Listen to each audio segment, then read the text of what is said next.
Ladies and gentlemen, I'm joined now by none other than Mr. Hugh Jackman. Hugh, how are you? I'm so good. Look, the weather is great. Thank you all for turning out and for everyone who put Neverland together here in Leicester Square. So, tell us, what is it like playing one of the most famous literary characters ever? It's magnificent.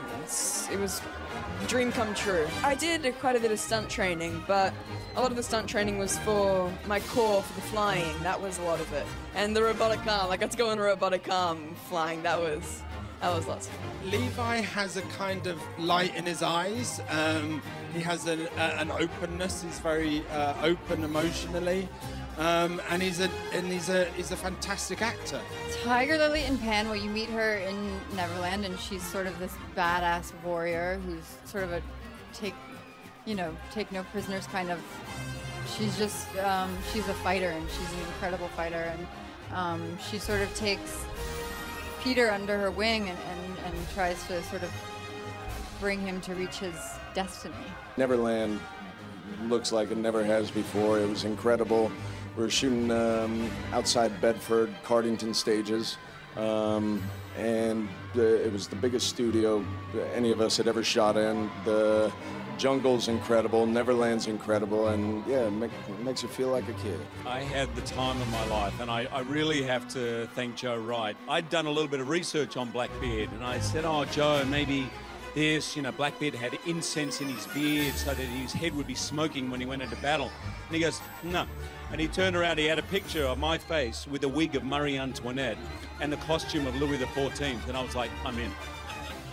With Joe, you just say yes. He takes you on a very unexpected journey, and I think for everyone watching the film, it's going to be a Neverland like you've never seen before.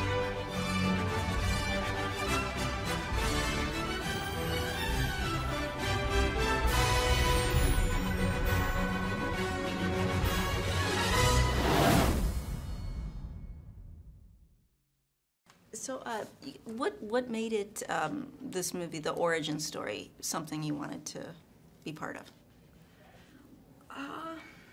I think that it was such a magical story, and that it's something that's never been seen before, and something that's just so exciting.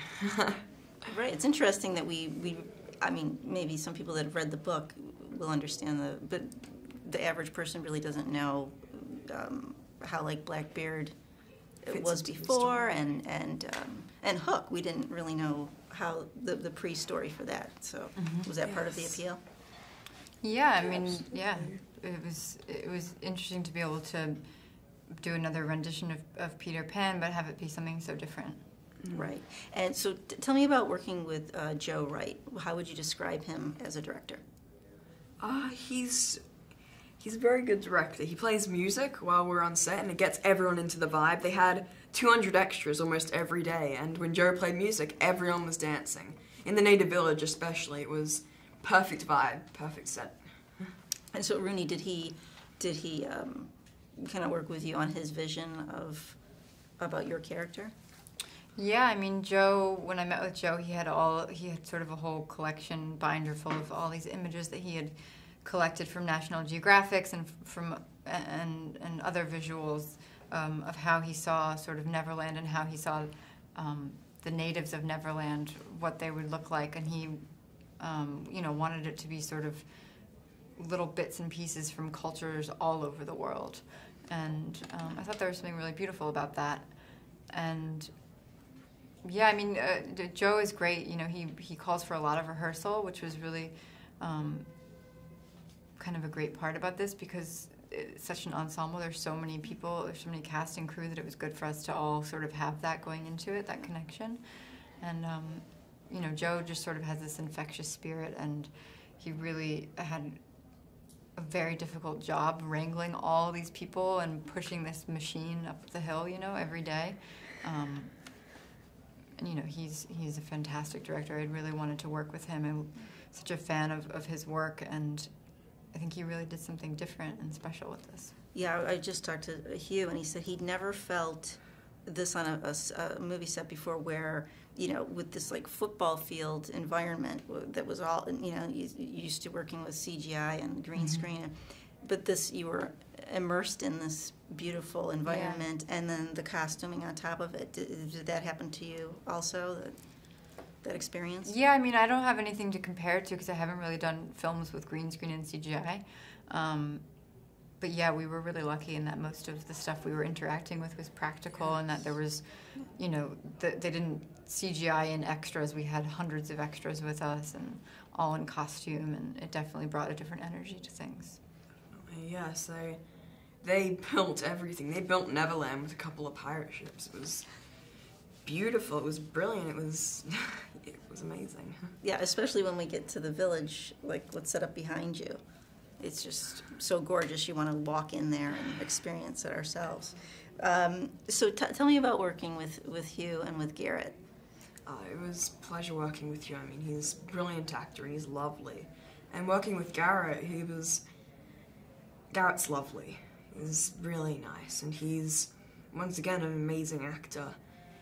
And working with everyone who I worked with was amazing. I mean, Rooney, Garrett, Hugh, it was a pretty amazing cast. So tell me about, why does your character want to help Peter? Well, I think she sort of grew up being, everyone in the village has been told this prophecy, this story of a boy who will come and who can fly and who's sort of going to be the chosen one, the savior who's going to save the fairy kingdom. And when Peter shows up, he's not anything of what they expected. You know, she's been told this story, and I think she expected someone maybe a little older, a little stronger, and he can't fly, and he doesn't really believe in himself, and he doesn't seem at all like the chosen savior who's, you know, that they've been waiting for. But she still believes in him, and I think she wants to sort of take him under her wing and help him realize that destiny. And Peter has a single focus the entire time, most of the time. Can you talk about that? Yeah, it's finding his mother the whole time. That's what he dreams about until he actually finds her, and that's definitely a heartwarming moment. But it was in the script when I first read that. It was beautifully written by Jason. He constructed the whole script beautifully, and there's definitely a lot of things about this film that